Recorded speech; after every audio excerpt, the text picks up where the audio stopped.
أعوذ بالله من الشيطان الرجيم. بسم الله الرحمن الرحيم. وجاءوا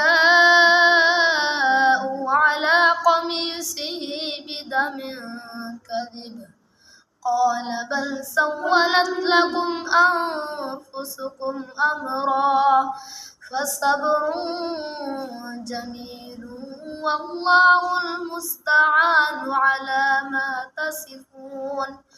وجاءت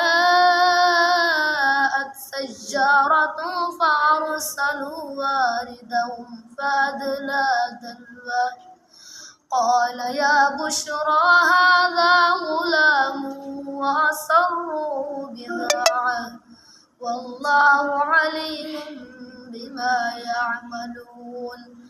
وشروه بثمن بخس دراهم معدودة وكانوا فيه من الزاهدين. صدق الله العظيم.